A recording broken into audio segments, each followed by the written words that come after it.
Assalamualaikum warahmatullahi wabarakatuh. Saya bersama Biker Subuhan Pekanbaru Riau. Bagi yang sudah bergabung istiqomah, bagi yang belum segera bergabung. Kiamat sudah dekat. Berkah selalu, sukses. Assalamualaikum warahmatullahi wabarakatuh.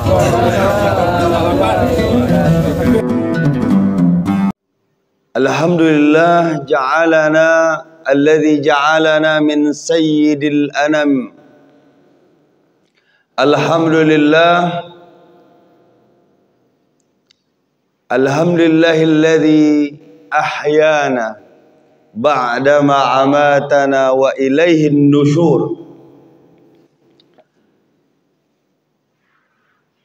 Ashhadu an la ilaha illallah wahidil qahhar wa ashhadu anna Muhammadan abduhu wa rasuluhul mukhtar.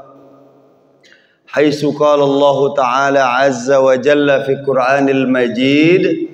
فبدأ أعوذ بالله من الشيطان الرجيم بسم الله الرحمن الرحيم وإذ تأذن ربكم لئن شكرتم لأزيدنكم ولئن كفرتم إن عذابي لشديد أو كم لشديد.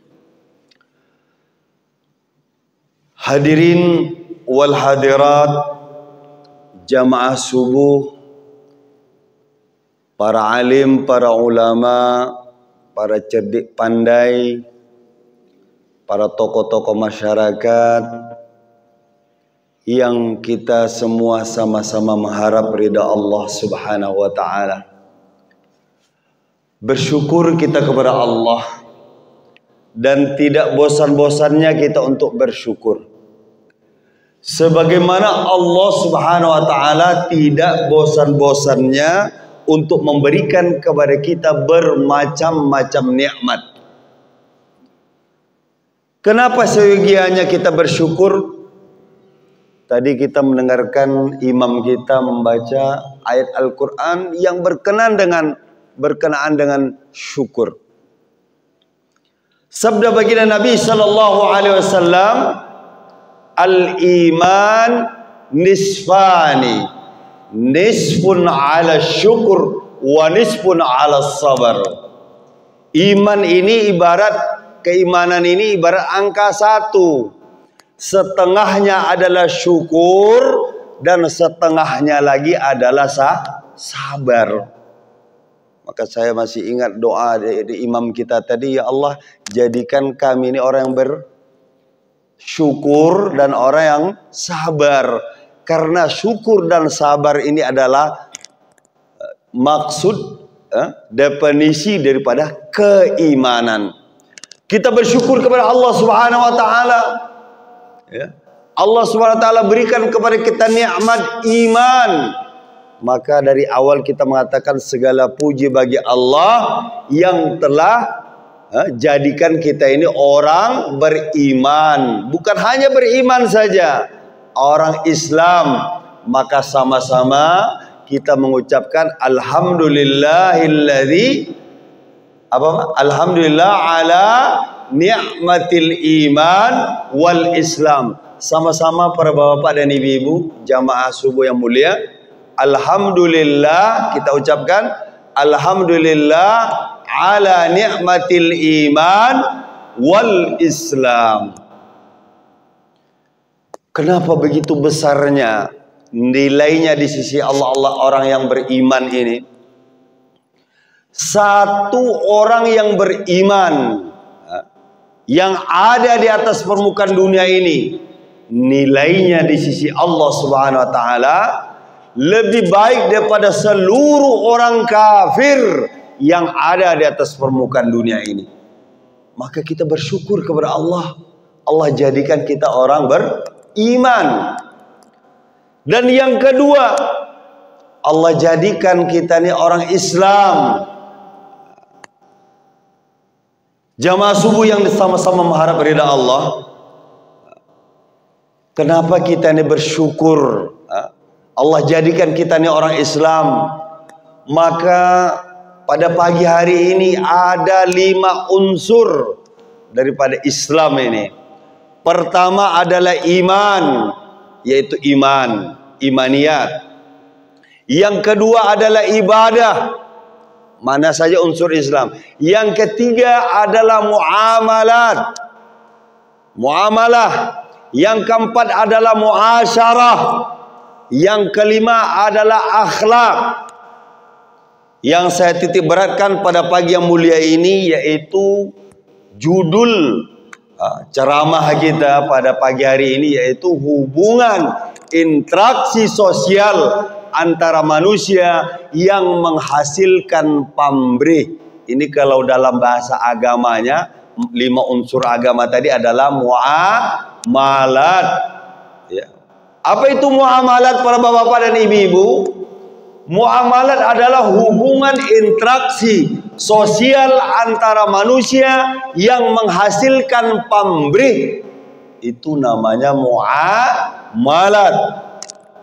Contohnya apa saja muamalah itu para bapak dan ibu-ibu?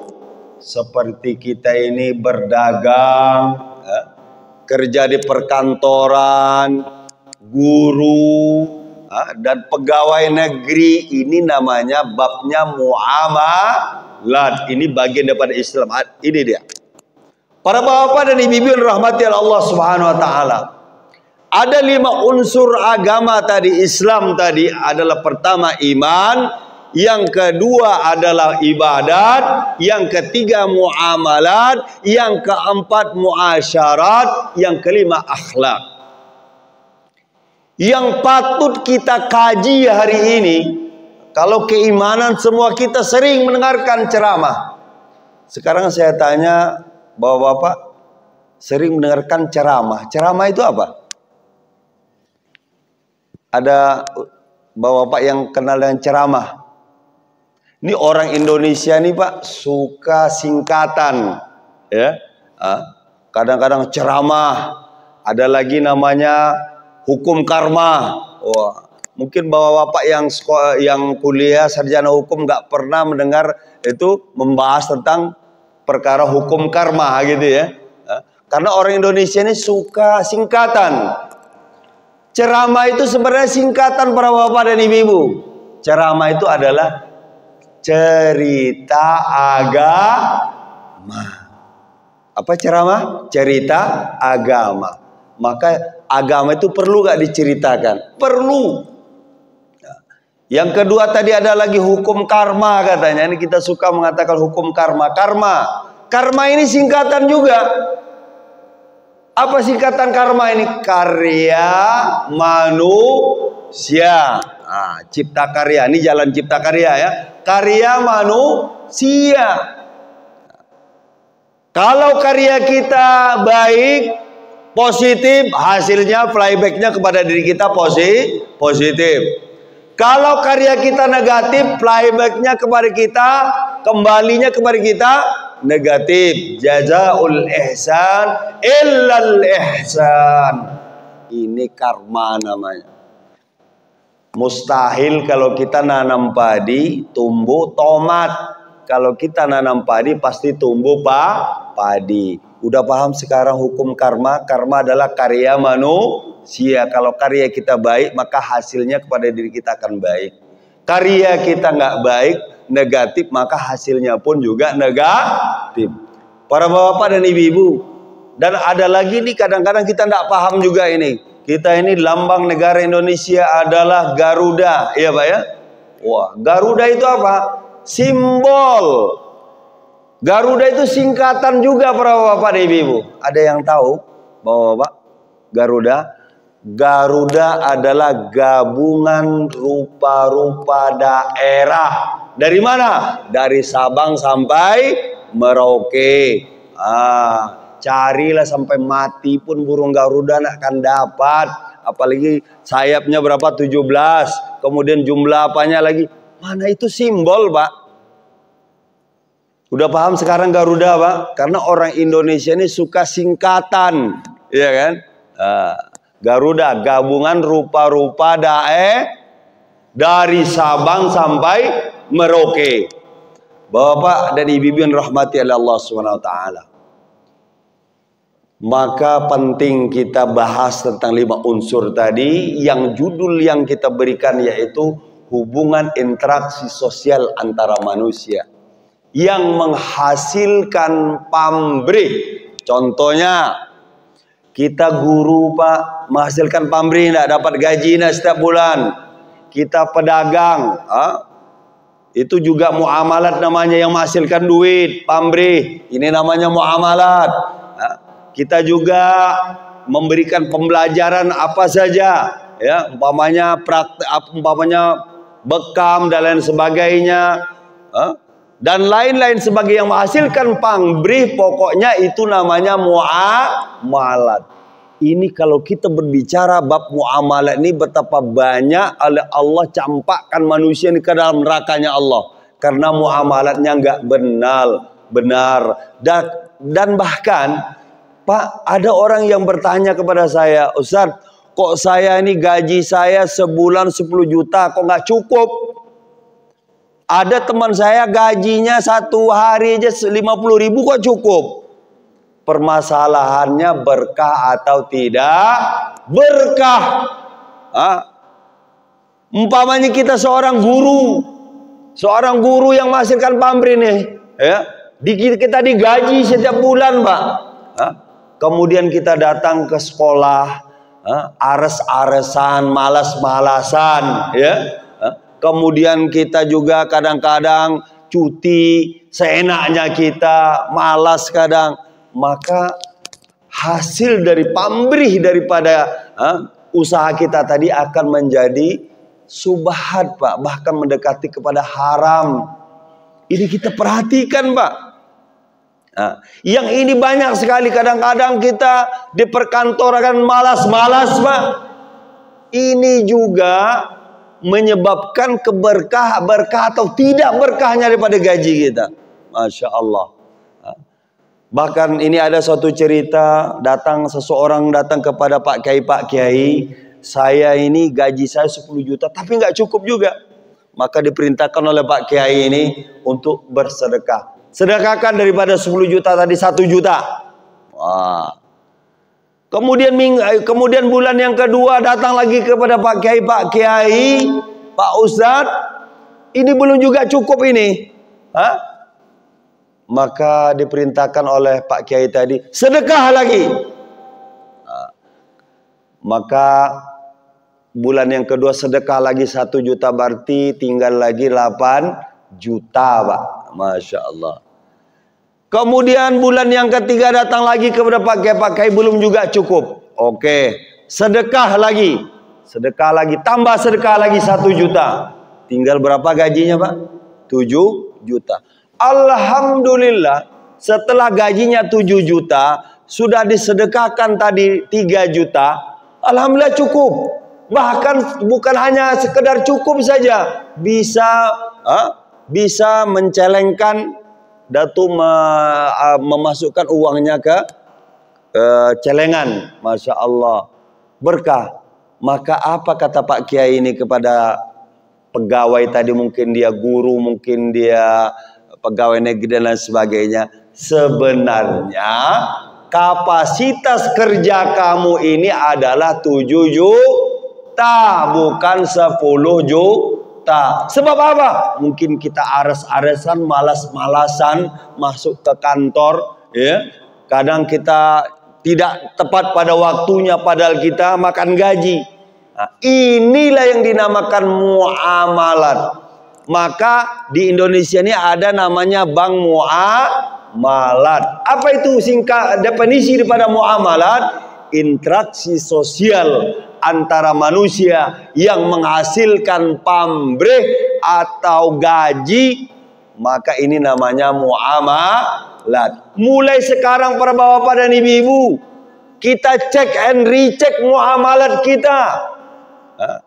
Betapa banyak hari ini kita mengutang kepada saudara kita, padahal sunnah kita untuk mengutang, tetapi membayarnya wajib. Sampai-sampai baginda Nabi SAW, orang yang berutang tuh, baginda Nabi tidak menyolatkan orang-orang yang berutang tadi. Masya Allah, ada riwayatnya. Maka para bapak dan ibu-ibu ini perhatikan bab muamalat. betapa banyak manusia ketika berbicara masalah bab muamalah, interaksi sosial antara manusia ini yang menghasilkan pamrih, duit ini dimasukkan oleh Allah ke dalam neraka jahanamnya Allah. Sebab apa? Karena tidak benar.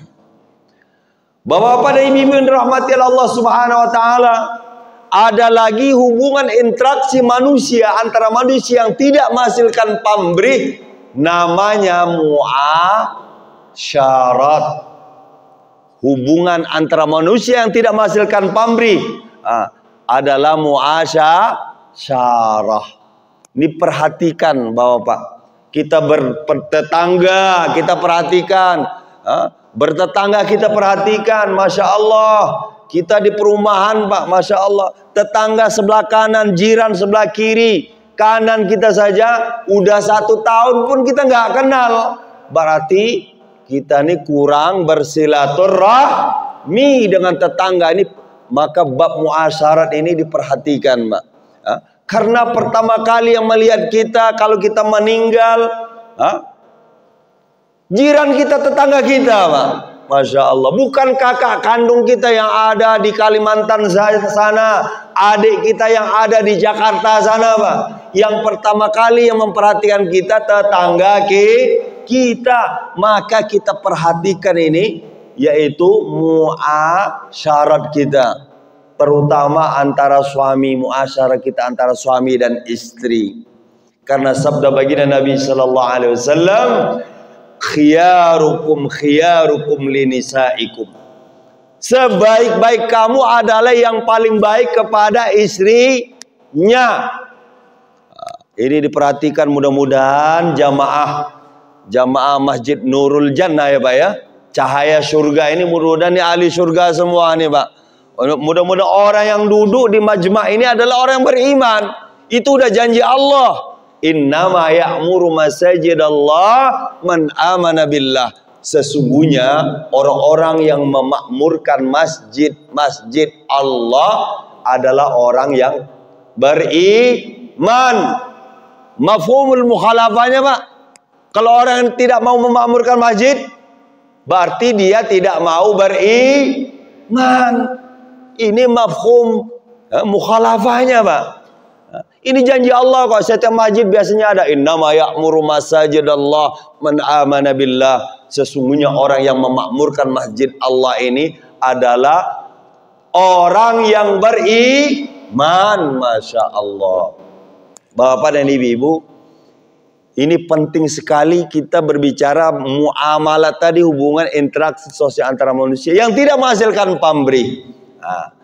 Ini bapak-bapak dan ibu-ibu sekarang bagaimana muasyarah anak dan suami dan istri, ya, istri kepada anak, bapak kepada anak. Masya Allah, bagaimana keadaan sekarang ini Pak, keadaan anak-anak kita Pak, karena kurangnya muasyarah kita dengan anak, perhatian kita kepada anak. Sekarang yang mendidik anak kita adalah milieu, suasana dan keadaan. Bahkan Masya Allah, kita lihat keadaan sekarang sangat miris sekali Pak. Bagaimana anak-anak kita Pak, muasyarah anak-anak kita Pak, sekarang SD lagi Pak. Ya Allah, kelas 5 SD, kelas 6 SD perempuan Pak. Sekarang Pak, Masya Allah, dicek itu handphonenya, masa film BF itu lebih kurang 500 film BF. Ini udah luar biasa sekarang ini. Berarti muasyarah kita dengan anak istri perhatikan Pak. Jangan kita hanya memikirkan kerja kita saja, kesibukan kita saja, tetapi muasyarah kita dengan anak dan istri kita Pak. Ini anak terutama. Ibu-ibu yang terpenting, ibu-ibu, 85% baik buruk anak ini tergantung kepada ibu-ibu. Maka ibu-ibu ini dikatakan al-ummu madrasatul kubra. Bahwasanya ibu-ibu ini adalah universitas terbesar bagi anak-anaknya. Karena anak-anak ini paling dekat kepada ibu. Kalau bapak-bapak jam 7, jam 7:30 udah berangkat kerja. Yang paling dekat kepada ibu-ibu ini anak. Maka dikatakan al-ummu madrasatul kubra. Ibu-ibu ini adalah universitas terbesar bagi anak-anak. Para ibu-ibu yang dimuliakan oleh Allah, ini perhatikan muamalah, syarat dengan anak ini. Sehingga bagaimana anak ini jangan kita jadikan mentang-mentang dia anak kita perintah seenak kita. Tidak. Kita dengan kasih sayang, mahabbah wa rahmah, dengan kasih sayang dan cinta kasih, jadikan anak ini teman kita. Jadikan anak ini adalah tempat curhat kita. Dan kita orangkan anak kita ini, jangan kita binatangkan. Contohnya kita mengucapkan perkara-perkara yang tidak baik kepada anak kita. Ketika kita membinatangkan anak, coba diri kita dibinatangkan, mau kita? Kita tidak mau juga. Begitu juga anak kita, muliakan anak kita. Kalau kita pandai berterima kasih kepada anak kita, berarti kita pandai bersyukur kepada Allah. Tetapi kita tidak pandai berterima kasih kepada anak kita tidak pandai bersyukur kepada Allah. Perlu diingat bahwasanya anak-anak kita ini adalah investasi bagi kita, Pak. Ibu-ibu. Anak-anak kita ini adalah investasi akhirat kita, para bapak dan ibu-ibu. Maka ada 5 unsur yang terakhir, yang terpenting bapak dan ibu-ibu, yaitu akhlak. Kalau bahasa lainnya etika. Attitude. Maka unsur yang kelima daripada Islam tadi adalah akhlak. Bagaimana dalam sabda baginda Nabi sallallahu alaihi wasallam, akmalul mu'minina imanan ahsanuhum khuluqan. Jadi kesempurnaan iman ini para bapak dan ibu-ibu bergantung kepada akhlak kita.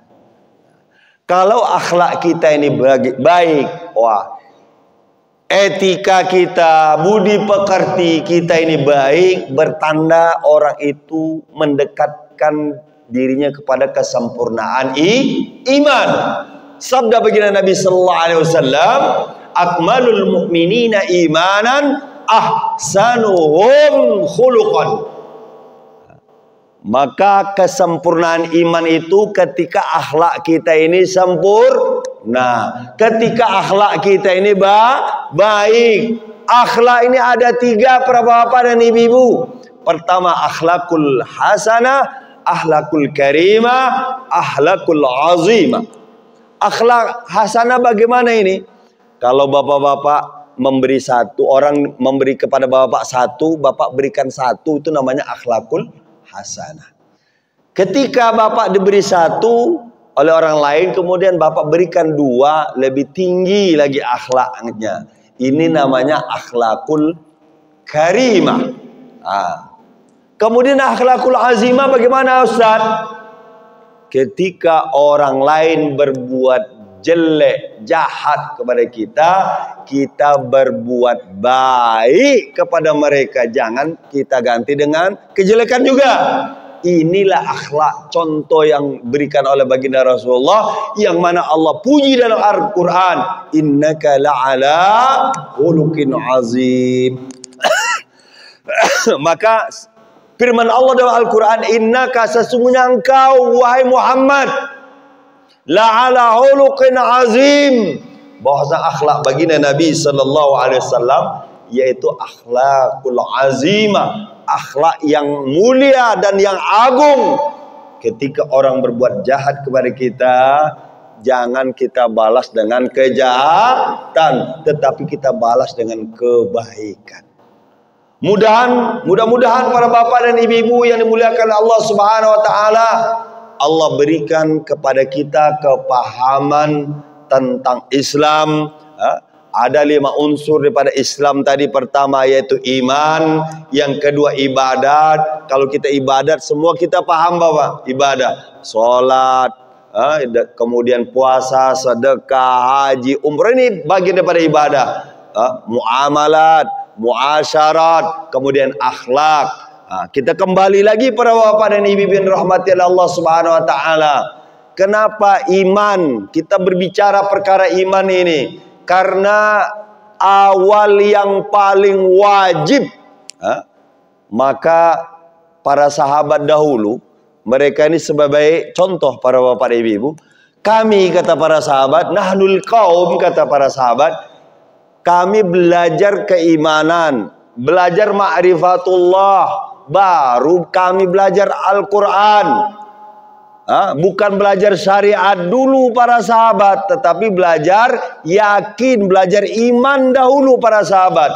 Walaupun para sahabat ketika itu 13 tahun para bapak dan ibu-ibu belajar. Awal wajibin alal ihsan ma'rifatullah bil idqan, mengenal Allah para sahabat dengan keyakinan yang mantap, Pak. Berapa tahun, Pak, belajar yakin, belajar iman para sahabat?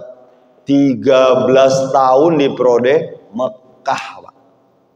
13 tahun baru belajar iman. Belum turun lagi perintah sholat, puasa, zakat, Pak. Maka kalau yang pertama kali kita nih, yang wajib kita pelajari ini apa, Pak? Ilmul yaqin, ilmul iman. Ini penting. Iman, Pak, yang terpenting, Pak. Kalau kita ada isti'dad, persiapan keimanan, kita barulah Prode Madinah.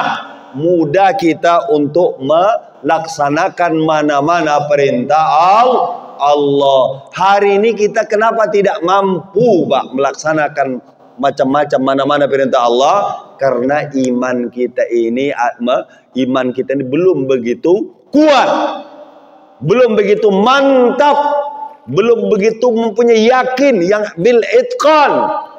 Maka Bapak dan Ibu bin rahmati Allah Subhanahu wa taala, maka kalau ada saudara-saudara kita belajar tauhid seperti tasawuf, jangan kita cemeehkan. Itu bagian daripada belajar keimanan, belajar yakin. Maka pertama kali itu kalau hari ini kita belajar, Bapak dan Ibu belajar syariat, tariqat, kemudian hakikat, ma'rifat. Sebenarnya para sahabat dahulu sudah belajar lebih awal lagi. Sebagai contoh bagi kita, Pak, mereka juga awal-awal belajar ma'rifatullah.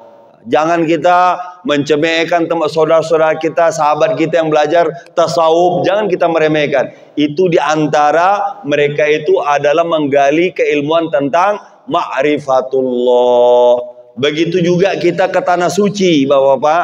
Ini maksudnya apa? Berhaji, berhajat kita kepada Allah supaya kita kenal dengan Allah. Makanya wajib kita untuk wukuf di Arafah. Maksudnya wukuf di Arafah, maksudnya apa para bapak dan ibu? Kita kenal, kita sejenak tafakur di Arafah, kenal dengan diri. Ilmu yang paling tinggi para bapak dan ibu adalah ilmu mengenal diri. Ketika kita kenal dengan diri kita, kita akan pasti kenal dengan Allah. Man arafa nafsa, arafa rabbah. Barang siapa mengenal akan dirinya, dia akan kenal dengan Allah. Ketika kita kaji diri kita nih, Pak, falyanzuril insanu mimma khuliqa min ma'in dafiq yakhruju min bainis sulbi wat tara'ib. Maka seyogianya manusia ini kaji dirinya, dari apa dia diciptakan. Tadi kita mengucapkan subhanallah, Pak, sama-sama. Subhanallah. Artinya apa, Pak? Maha suci Allah. Playbacknya kepada kita, kalau Allah maha suci, kita adalah maha kotor. Dari ujung rambut sampai ujung kaki bertai. Ibaratnya kita ini kalau nggak mandi 1 hari saja, 2 hari, kita ini adalah seperti tai berjalan, Pak. Benar apa betul, Pak? Maka ketika kita mengucapkan subhanallah tadi, maha suci Allah, playbacknya kepada kita, Allah maha suci. Kalau kita, Pak, maha kotor. Kalau kita kenal dengan diri kita, kita tidak akan sombong dan angkuh, Pak. Kenapa hari ini kita sombong? Ketika kita dihina oleh orang, oh kamu tai, kamu, oh benar, betul, memang saya ini tai berjalan. Kita tidak marah dengan orang itu, Pak. Karena kita tidak boleh sombong. Dari Pak Imam tadi sering ayat-ayat Pak Imam ini sudah cukup ini sebenarnya. Allah tuh tidak suka dengan orang yang sombong dan meninggikan diri. Mukhtalan fakhura yang dibaca oleh imam kita tadi. Allah tidak suka kepada orang yang sombong dan meninggikan diri. Karena kita ini dari tai, dari ujung rambut sampai ujung kaki tai, Pak. Apa yang mau kita sombongkan ini? Na'udzubillah summa na'udzubillah. Para bapak-bapak dan ibu-ibu yang dirahmati oleh Allah Subhanahu wa taala, ada 5 menit lagi Bapak ya. Baru syuruk ya. 5 menit atau berapa Pak Jasman? 10 menit lagi.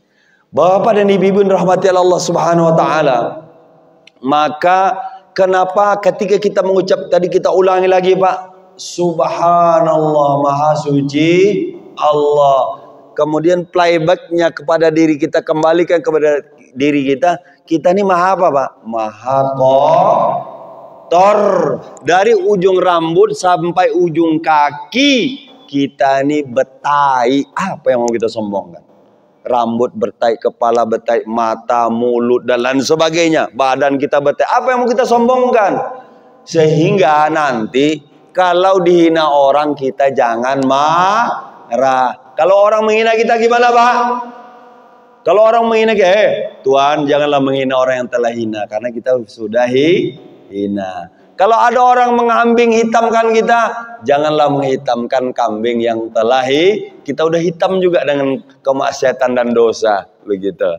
Bapak dan ibu rahmati Allah Subhanahu wa taala, kalau kita paham, kita kaji diri kita dengan seksama, mau enggak kita nih sombong dan angkuh Pak? Tidak, Masya Allah. Karena apa hari ini kita sombong dan angkuh? Kita pengen dilihat, diperhatikan, kita pengen dihormati. Karena kita tidak kenal dengan diri kita.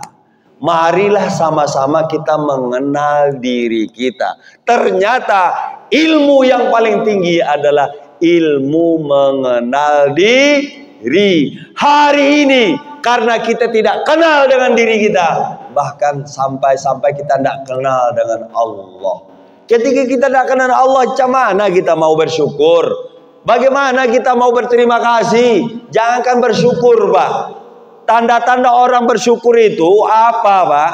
Orang-orang yang bersyukur kepada Allah adalah tandanya dia berterima kasih kepada manusia. Kalau kita tidak pandai berterima kasih kepada manusia, para bapak dan ibu-ibu, mustahil kita ini pandai bersyukur kepada Allah. Kepada manusia aja kita tidak pandai berterima kasih. Padahal manusia ini adalah wakil-wakilnya Allah di atas permukaan dunia ini. Maka dalam Al-Quran Allah firmankan, in tansurullaha yansurukum. Kalau kita bantu Allah, Allah akan bantu kita. Oh, maksudnya gimana Pak? Sedangkan Allah nggak butuh bantuan, yang butuh bantuan manusia ya. Kalau kita bantu ada manusia yang tidak mampu Pak, sama kita membantu Allah. Maksudnya gimana? Orang-orang yang tidak mampu itu kalau bahasa kita sekarang ini Pak adalah Allah yang turun gunung pada diri manusia ini ada ruhullah, ada ruhnya Allah. Kalau ada orang sakit Pak, kita bantu mereka yang tidak mampu sakit, kita bantu, kita biayain, sama kita nih membantu Allah. Ini kita kadang nggak paham Pak. Padahal kalau kita bersyukur sama juga man syakara, Pak Imam lagi tadi baca man syakara Pak namanya syukur nafsi. Orang yang pandai bersyukur dia untuk diri dia itu sebenarnya. Karena kita ini satu kal jasadun wahid. Kita ini satu jasad. Dan pada diri kita ini ada nurullah. Pada diri kita ada ruhullah. Maka walaupun Nasrani kah dia, Hindu, Buddha, semua ada ruhullah. Kita jangan sakitin. Kita harus rahman, kita harus rahim, pengasih dan penyayang para bapak dan ibu. Maka